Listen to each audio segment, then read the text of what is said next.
The most exhausting prison is not made of walls, routines, or other people.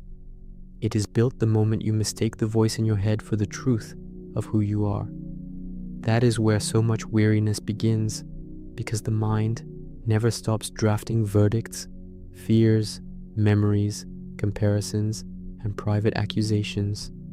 And when every inner movement is treated like a final fact, your peace becomes hostage to whatever thought speaks the loudest. Rumi keeps pointing beyond that noise, toward the quiet presence in you that watches the storm without becoming the storm. Most people never notice when identification becomes a habit. A fear appears and they call it personality. A wound resurfaces and they call it identity. An old shame rises to the surface and they assume it must define their future. But passing weather is not the sky, and what moves through you is not automatically what you are. This is why the Sufi path feels so sharp and so merciful at the same time. It does not flatter the mind or give the ego a prettier costume. It asks a harder question. What in you is present before the thought, during the thought, and after the thought has faded? That question changes everything, because the moment you can witness a thought, you are no longer fully trapped inside it. Something deeper than mental chatter has already begun to wake. The tragedy is that many people hear this and instantly turn it into another concept to admire. They collect phrases about awareness the way others collect quotes about freedom, yet they still kneel before every anxious idea that passes through them.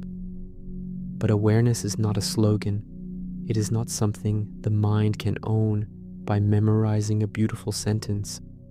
It is a living shift in position, from being dragged by the current to standing on the riverbank and seeing it clearly.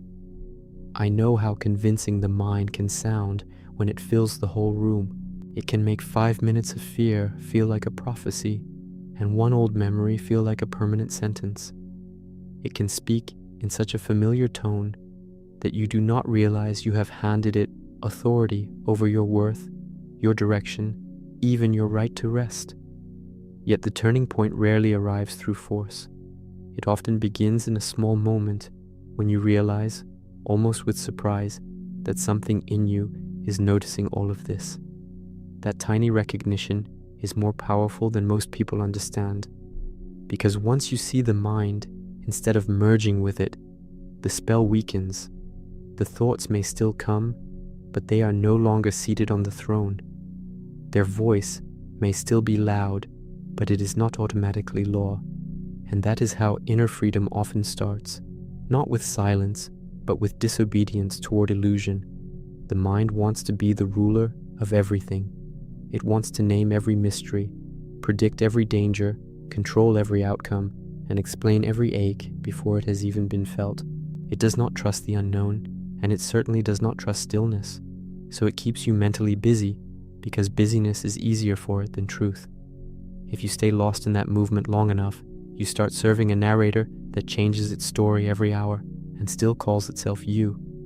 Sufi teachers speak about this restless force in different ways, and one of the clearest names for it is the nafs. Not evil, not something to hate, but the impulsive self that grabs, defends, compares, performs, clings, and panics when it cannot dominate. The problem is not that the nafs exists. The problem begins when its urgency becomes your center. Then every impulse feels sacred, every emotion sounds final, and every fluctuation pretends to be your essence. Yet the tradition does not leave you there. It also speaks of the inner heart, not as sentimentality, but as a finer organ of perception, a place in you that can recognize truth before the mind finishes constructing its argument.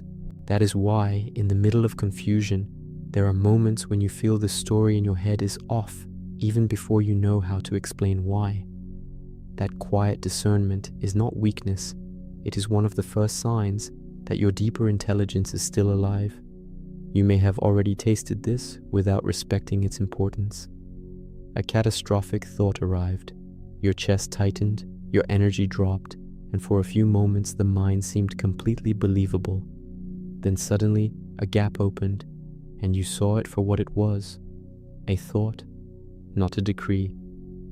Outwardly, nothing may have changed at all, but inwardly a door had opened, and that door matters more than most external victories. Watching the mind is not emotional numbness. It is not becoming cold, detached, artificial, or spiritually rehearsed. It does not ask you to deny grief, bury anger, or pretend pain is unreal. It asks something more honest, to feel fully without surrendering your entire identity to what is being felt. Sadness can be present without becoming your name, and fear can pass through without becoming your home. Rumi, again and again, calls us away from the false center, not away from life, but away from confusion about who is living it. Suffering grows heavier when you glue yourself to every mental movement. One thought rises, and you rise with it. One thought falls, and you collapse with it. One thought accuses, and you treat it like divine judgment. No one can rest while living inside a machine that never stops turning. Try something simple and devastatingly clear. The next time the mind says, "You will fail," do not argue with it and do not obey it. Notice the sentence and quietly recognize it as mental activity passing through awareness. When it says, "There is something wrong with you," see the pattern instead of entering the performance. This simplicity looks too small for the mind, but it is exactly what begins to break its authority. Of course, the mind does not surrender easily. It will even try to hijack the practice itself. It will whisper, "You should be more conscious by now," or "You ruined it again," turning awareness into another weapon for self-judgment. That is why returning to presence requires both firmness and tenderness. You do not need perfect awareness. You need the willingness to return again and again without turning the path into another courtroom. In Sufism, remembrance is central for this reason. Not remembrance as mere repetition of words, but as a gathering of attention back into what is real. Dhikr, in its deepest sense, is not only spoken with the lips, but enacted with consciousness. It is the soul being called back from fragmentation, back from dispersion, back from captivity to passing thought. Every sincere return, even if it lasts only a few seconds, washes something inside you. Many people wait for awakening to arrive like lightning. They expect one overwhelming experience that ends all confusion forever. But often the deepest transformation begins almost invisibly. It begins when you stop believing the first brutal thought that appears. It begins when anxiety enters the room, and before fusing with it, you notice your breath and remain where you are. That kind of honesty is more spiritual than performance. Honesty enough to admit how much of your life has been driven by reflex, fear, pleasing, controlling, or surviving inside old narratives. Honesty enough to see how often you were not truly living, only reacting. And still, there is no condemnation in this seeing. The fact that you can notice the machinery at all means something untouched in you has not been destroyed. Pause for a moment and discover how immediate this is. Feel the body where it actually is, instead of where the mind imagines it should be. Hear the next thought arrive without trying to improve it, erase it, or decorate it. Watch its texture, its speed, its tone, the direction it tries to pull you, then remain as the one who sees, the way the sky remains itself while clouds move across it. This is one of the deepest corrections a human being can receive. The sky does not strain in order to remain sky. Awareness does not need to manufacture itself through tension. Strain belongs mostly to the mind, which is always trying to maintain an image, defend a role, or keep a story from collapsing.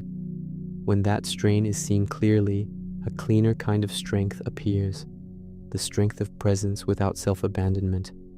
What exhausts you, in the end, is not merely thinking, it is overbelieving thought. It is giving the mind full jurisdiction over your value, your future, your peace, and your place in the world. Thought is movement. Awareness is space. Thought is a wave. Awareness is the sea that is not shattered by every surface change. And once you begin to live from that recognition, another hidden truth becomes impossible to ignore. The mind does not just want to think, it wants to possess you.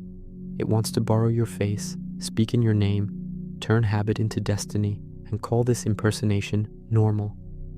That is why people can feel drained even when nothing dramatic is happening externally. Inside, they are spending the day fused with every passing signal as though each one were sacred. Real awakening is not gaining a more sophisticated self-image. It is losing the compulsion to cling to each image the mind produces. You start noticing that many of the sentences that wound you are not revelations but repetitions. Old fears, old defenses, old bruises, endlessly recycled because familiarity gives the mind a counterfeit sense of control. Even pain can become addictive to the false self when freedom feels too open and too unmanageable. And this is where many sincere people get stuck for years.